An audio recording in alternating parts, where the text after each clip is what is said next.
Okay, நாம் இப்போ இந்த வீடியோவில் எதை பற்றி பார்க்க போகிறோம் அப்படின்னா, இன்றைக்கி நடந்த டெட்டு பேப்பர் 2க்கான மேக்ஸ் கீ தான் பார்க்க போகிறோம். ஓகேவா? 92வது கொஷனுக்கு பாருங்கள்.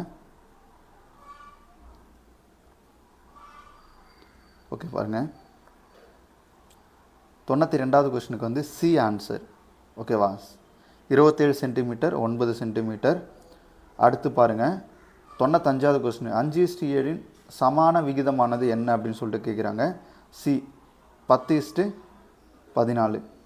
அடுத்து பாருங்கள், வட்டத்தின் சமவில்கள் டேஷ் கோணங்கள் தாங்கும். என்ன கோணங்கள் அப்படின்னு பார்த்தீங்கன்னா சம கோணங்கள். ஏ தான் ஆன்சரு. அடுத்த கொஷின் பாருங்கள், காரணிப்படுத்துக. இதுக்கு ஏ ஆன்சர். அடுத்து பாருங்கள், m = 8 மற்றும் n = -3 எனில் m + n - mn கோவையின் மதிப்பு என்னன்னு கேட்குறாங்க. 29. சி தான் ஆன்சரு. சாய் சதுரத்தின் மூலை விட்டங்களுக்கு இடையே உள்ள கோணம் வந்து பார்த்திங்கன்னா 90 டிகிரி. ஓகேவா? C answer. அடுத்து பாருங்கள், ஒரு எண்ணின் x% எக்ஸை கழித்தால் எக்ஸ் கிடைக்கும் எனில் அந்த எண் என்னன்னு கேட்குறாங்க. 200. அடுத்து பாருங்கள், 105வது கொஷனுக்கு. ஓகேவா? இது ஒரு ரீசனிங் கொஷினு. இதுக்கு வந்து பி ஆன்சர். அடுத்து பாருங்கள், 10வது மற்றும் 9வது பிப்பனோக்கி சீரிஸ் எண்களுக்கு இடையே உள்ள வித்தியாசம் என்னன்னு கேட்குறாங்க. 18. அடுத்து பாருங்கள், ஒரு அவுன்ஸ் அப்படின்னா 30 ml.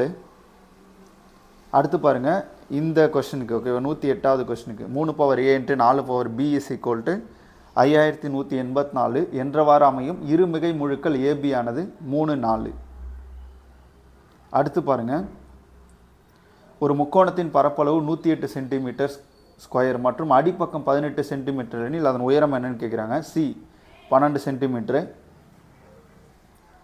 அடுத்து பாருங்கள், 2, 6, 12, 20, 30 என்னும் எண் அமைப்பின் பொது வடிவம் என்ன அப்படின்னு பார்த்தீங்கன்னா n × n+1.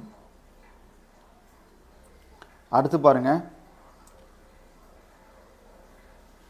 ஓகே, எந்த ஒரு எண்ணை 2 அல்லது அதற்கு மேற்பட்ட எண்களின் பெருக்கல் பலனாக எழுதுவதை நம்ம என்னன்னு சொல்லுவோம் அப்படின்னா டேஷ் அப்படின்னு சொல்லுவோம். டி காரணிப்படுத்துதல் அப்படின்னு சொல்லுவோம். என்னன்னு சொல்லுவோம்? காரணிப்படுத்துதல் அப்படின்னு சொல்லுவோம். D answer. ஓகே, அடுத்து பாருங்கள், 119வது கொஷினு. a + b = 10. இந்த கொஷினுக்கு வந்து ஆன்சர் டி 76. அடுத்து பாருங்கள், 122வது கொஷின். ஒரு எண்ணானது 25% அதிகரிக்கப்பட்டு பிறகு 20% குறைக்கப்படுது எனில் அதில் ஏற்பட்ட அந்த சதவீத மாற்றம் கேட்குறாங்க. மாற்றம் கிடையாது. அடுத்து பாருங்கள், ஒரு இராணுவ முகாம். இந்த கொஷினுக்கு வந்து பார்த்திங்கன்னா சி ஆன்சர். ஓகேவா? இந்த கொஷினுக்கு சி வந்து ஆன்சர். அடுத்து 124 கொஷினுக்கு வந்து பார்த்திங்கன்னா 36 காரணிப்படுத்துக. அதோடைய காரணிகள் என்னென்னு பார்த்தீங்கன்னா பி. ஓகேவா? இதுதான் ஆன்சரு.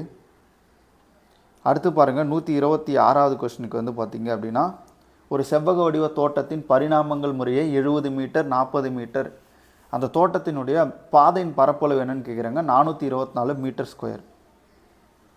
அடுத்து பாருங்கள், 129வது கொஷின். 36 மற்றும் 48 எண்களின் மீப்பேவா மற்றும் மீசிமா விகிதம்.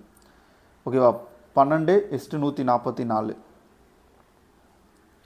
பின்வரும் இணைகளில் எவை சார்பகா இணைகள் அப்படின்னு கேட்குறாங்க. சி இதுக்கு ஆன்சர். 71, 81.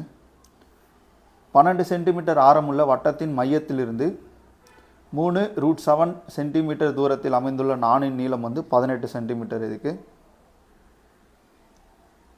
ஓகே. அடுத்த கொஷினு 133வது கொஷினுக்கு வந்து ஏ 140 வந்து ஆன்சர்.